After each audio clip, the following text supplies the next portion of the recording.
All right, so I've got a bit of a conundrum that I'm stuck in today. All right, So I have a bone to pick Okay. with a bunch of spineless people. Oh, okay. So I don't know where I find the bone. Oh. Right, because they have no spine to pick from. Anyways, as I move into this, my issue is not so much with individuals, and it's with us, we do this a little bit too. It's people that gatekeep on a whole, that try to overtake industries and overtake the theme of what's being made, and they try to put their ideologies onto stuff. They try to superimpose what they believe into everything, and they don't allow people to just enjoy things.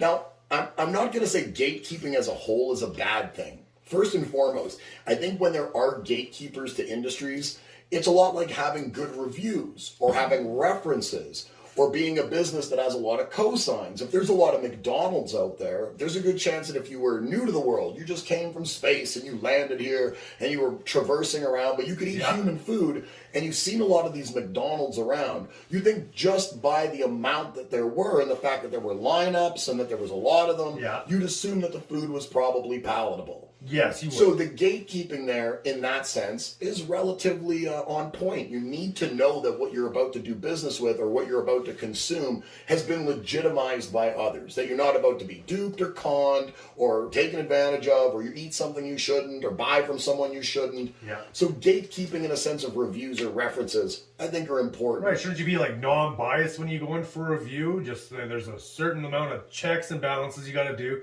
You know, execution of the story, good storytelling, pacing.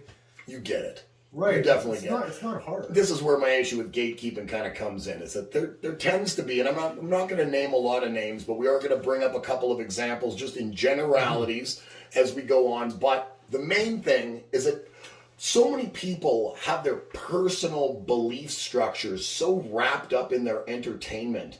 And it's such a funny thing to look at because it's almost like they enjoy things based on if it agrees with how they think. They don't enjoy things based on if it's actually enjoyable.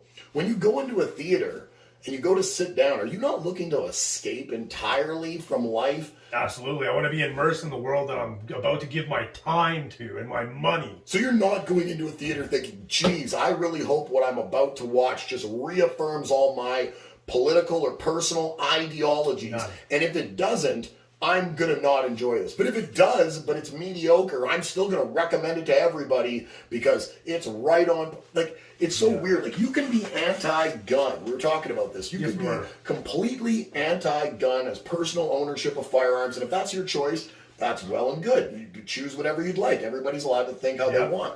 But if you felt like that and you went into a Rambo movie and the movie was exciting, everybody was getting shot and it was fun, but it's fiction, are you going to sit there and be perturbed by the fact that it's a gun-themed movie? No. Like, it's not real. Like, your personal animus with your neighbor owning a firearm because you disagree with firearm ownership, that's one thing. Yeah. But a film about firearms where people are getting shot, it's not a documentary about firearm ownership where you're supposed to take like a side. You're supposed to be on Rambo's side. Right. You're supposed to sit down and relax and enjoy things. Right. And you see this a lot of times with not only comic books, and we've talked about this in other videos, it's storytelling really gets off the rails. Like, you should get back on the rails. Right, that was a good time. Right, the 80s where everybody was on the rails, people were doing a lot better. You get back on the rails, but yet you just see that people get so far off in the weeds with the things that they get wrapped up in personally, and they can't understand that you are the conduit to your customer, and your customer base is very diverse. Yes. What your customer base wants is it wants you to be as impartial of a judge as you possibly can be, so that you can give people either the best story, the best game, the best movie, or the best review of what you're trying to let them know is worth their time and money. Because it's not the medium's job to constantly co-sign your belief structure, and if it doesn't, then you get mad at it. Because what that does is when you see these people shrieking about things they don't agree with, it makes you look weak and fragile. Like a baby. It doesn't make the people that enjoy things just pick it up and enjoy them.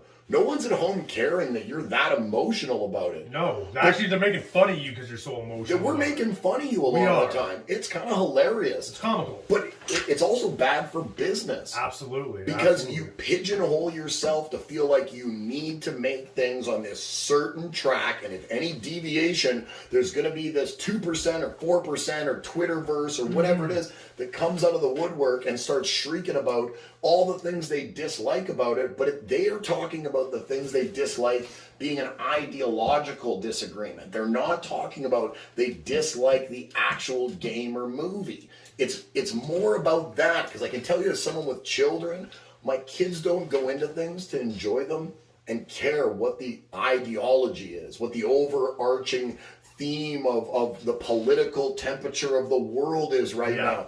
They're only worried about getting caught up in, is it enjoyable? Does the game have good controls? Is this leveling system fun? Absolutely. Can I play with my friends? They're not concerned with your temperance in regards to all the things that are going on in the real world. The escapism is their ultimate goal. Absolutely. And then when you read in some of the comments that they don't agree with your views or whatever, because it's not in the game, you call them, oh, it's your guys' fault, or it has nothing to do with us. There's too many adults in these industries. Yes, way too many. There's too more kids reviewing. There's too many adults, and there's too many adults that have opinions that have no lives. Yep. That again, I guess that's me being a bit of a gatekeeper. But I think the overarching theme is that it's the adults with no lives and a lot of things to say that get out there and really ruin a lot of this stuff and make everything super divisive. Just step away from stuff. If you have a personal opinion, have that on your own. You don't need to have that personal opinion superimposed onto everything. We've seen it recently with Kotaku, which, they've been like that for a while. We saw the G4 TV. They tried to come back, and it's like they hated their own fans. They did. They called out their fans lots, saying bad stuff about them, and that's not true. How well did that work? You had a guys are crashed. Your guys are gone. You had a multi-million-dollar set and a big reboot, and you had all these people behind you, and in a matter of a year, you managed to flounder it all because you took this hard line on things where you were so wrapped up in yourself. One rant. You're an ego-driven person. Get over yourself. Yep. You do not control the gates to these industries. You can tell people they're Comics Gate or Gamers Gate or go on and on. It doesn't seem to stop their sales. In fact, if you were really, really that ramped up about something, you think the best course of action would be to be quiet, because all you do is you take the people that are already on your side and you yell at them and they yell back and they all agree, but you're not convincing anyone. But all the people in the middle, which make up the meat of the argument, when you drum up these controversies about people you hyper disagree with based on your ideological presumptions of them, what you do is you take these people in the middle and you make them curious to go and check. And now when they're curious, they go over and they realize, oh, I like this guy I've never heard of before. I'm going to buy something of his or hers. Or I'm going to purchase this game and try it. Because I'm not concerned with the ideology. I'm only concerned with having fun. I'm only concerned with consuming things for entertainment. I'm not looking to have my ideological or political opinion swayed anyways. No. So all you're doing by yelling about it, by making a big scene about it, by assuming you're a gatekeeper and putting yourself in a business ultimately, is you're reaffirming to your own small little sect of people that like to be drummed up on that level. You're reaffirming to them the same thing, but you're not convincing the masses. Absolutely not, because there's a varying between people. There's multiple different types of people, multiple different types of people. We have different beliefs and things. Exactly. So, we have different beliefs from each other. Absolutely. Have you ever sat down and had somebody tell you a political or ideological belief structure that they hold, and you get up and now you're completely different? You feel any different? No. Never. It's never happened. And that's all I've heard through my adult life. I feel a little pissed off when you try to push your views on me. It's almost like being a gatekeeper in this type of industry is like bad for business. Bad, very bad for business, as you can see, as two big companies like Kotaku is on its way to the shitter, and G4 is already in the shitter flushed down. They're so angry over there. For what? Why do you have all these grievances? If you cared so little about what those people thought and you thought they're such a bunch of shit, stop.